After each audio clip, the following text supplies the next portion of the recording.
You've come back to Bellewood. The lanterns are lit, and the fire's glow spills across the tavern floor. Sit closer now. Let the hearth tell you a story.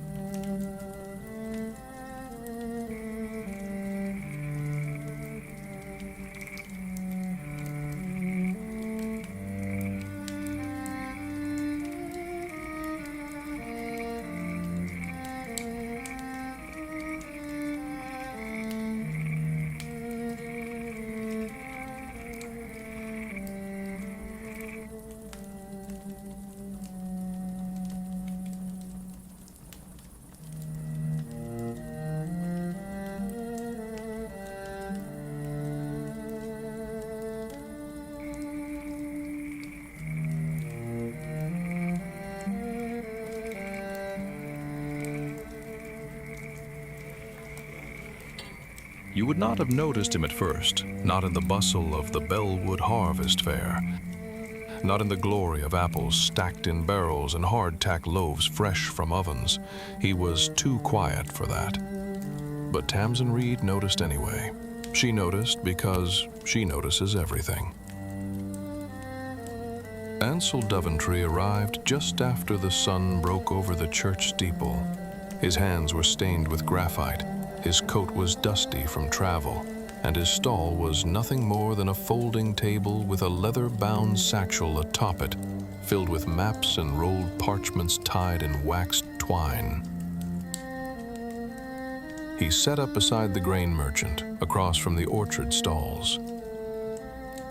Tamsin Reed was arranging her apples when she saw him, noticed him, not because he was handsome, though he was in a quiet, unsettling sort of way, but because he kept looking up, not at her, not at anyone, just up, toward the trees, toward the hills, as if trying to memorize them with his eyes. You selling something, or mapping your escape? She muttered to herself, placing a perfect red apple atop the pyramid. He glanced her way once. She caught it, and then he looked down again, back to his ink, his maps, his silence. Bellewood's fall fair ran 3 days. By the end of the first, Tamsin had sold 2 full crates and 1 bag of cider vinegar. The mapmaker's son? Barely a scroll. No one in Bellewood needed a map. Everyone already knew where everything was, except maybe him.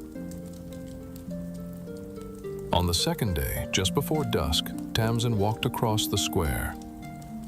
She held out an apple. You look like you've forgotten what food is. He blinked, startled, as if no one had spoken to him in days. Thank you. It's a Bramley. She added, placing it in his hand. Good for baking, better for biting. He bit it. She watched him chew. He nodded slowly. It tastes like where I should be. That's a lot for 1 apple to live up to. He smiled. It was small, but it happened. On the 3rd day, she found him sketching, not at the fairgrounds, but seated beneath the fence of her father's orchard. You lost again? She called, arms crossed. No, He replied, not looking up. I just prefer to be where the trees speak. She frowned. They speak? They do. I just listen in ink. She came closer, looked over his shoulder. It was her orchard, precisely. Every crooked tree, every cluster of windfall, every gap in the fence, all drawn with such reverence, it felt like a prayer. You mapped it. I remembered it. He finally looked up. So did she. Something started then, something that neither of them would dare name. But the trees knew. The trees always knew.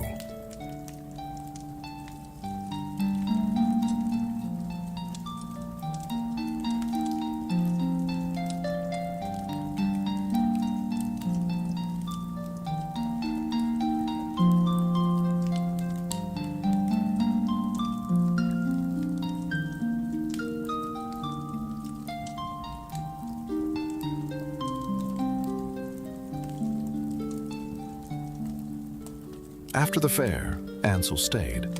That in itself was notable. Everyone assumed he'd move on. He was a mapmaker's son, after all. Drifters didn't plant roots. But he took up a corner in the upstairs room at the Cooper's place and began selling maps from the general store window. Tamsin didn't ask why. She also didn't ask why he began walking past the orchard every afternoon, always at the same hour, always pausing as if pretending to check something in his pocket. "I don't bite," she finally called one afternoon from the mending bench where she was darning sacks. "You can come sit if you're going to lurk like that." He sat. Not too close, but close enough. "Do you always mend outside?" "Only in fall. Thread holds better in dry air." He looked at her hands, quick, strong, a little stained with cider. He didn't say anything for a long while. "Do you ever want to leave?"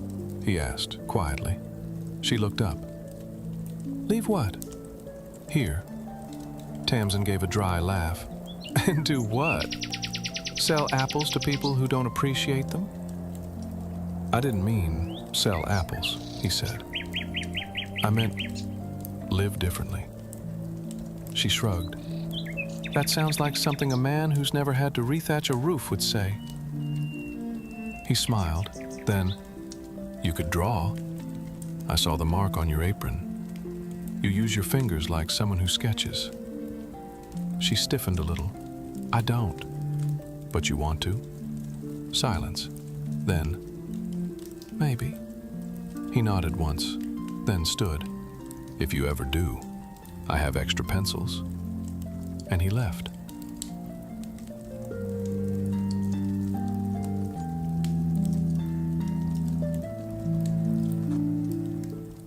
The first frost came early that year.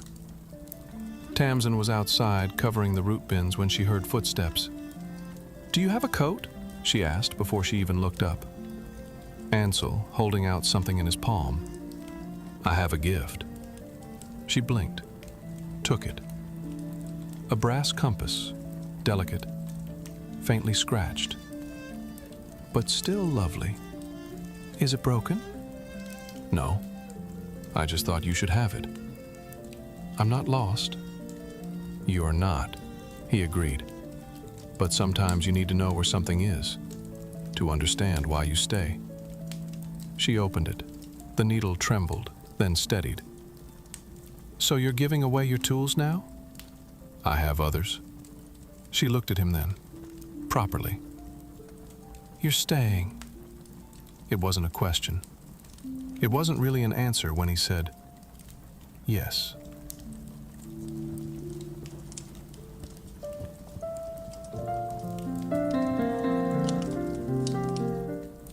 She invited him to the cider fire. It was an old orchard tradition: light a fire from the old wood pile, warm the last press of the season, sit under the trees and watch the smoke rise like prayers. Ansel had never seen so many stars. Bellewood, with its quiet dark and distant roads, held them like a basket. They sat on a wool blanket. Between them, 2 mugs. Hers was chipped, his still warm. He wrote her a letter, not long, not flowery, just a note slipped into her basket one early morning as she loaded the cider jugs. "Tamsin, I don't know how long I'll stay in Bellewood, but I know I want to stay because you're here. A."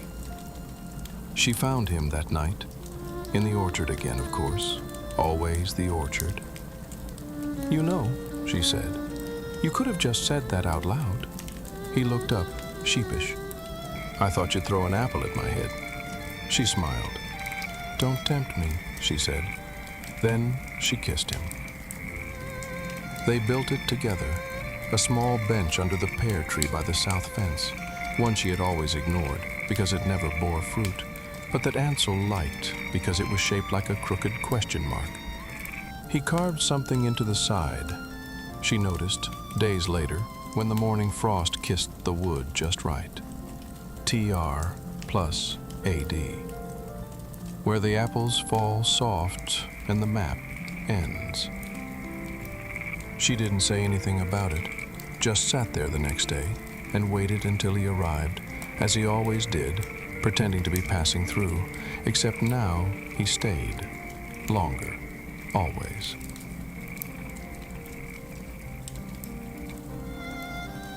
You can still find the bench under the pear tree if you walk far enough through the reed orchard.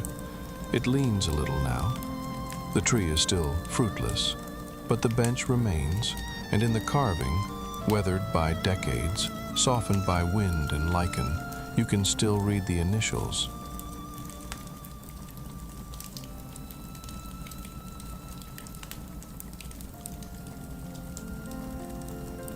Some say the orchard keeper's daughter married a mapmaker's son and stayed in Bellewood forever. Others say he never stopped drawing the land. But in the end, all his maps led back to her. The truth? Well, the trees remember. And they always knew first.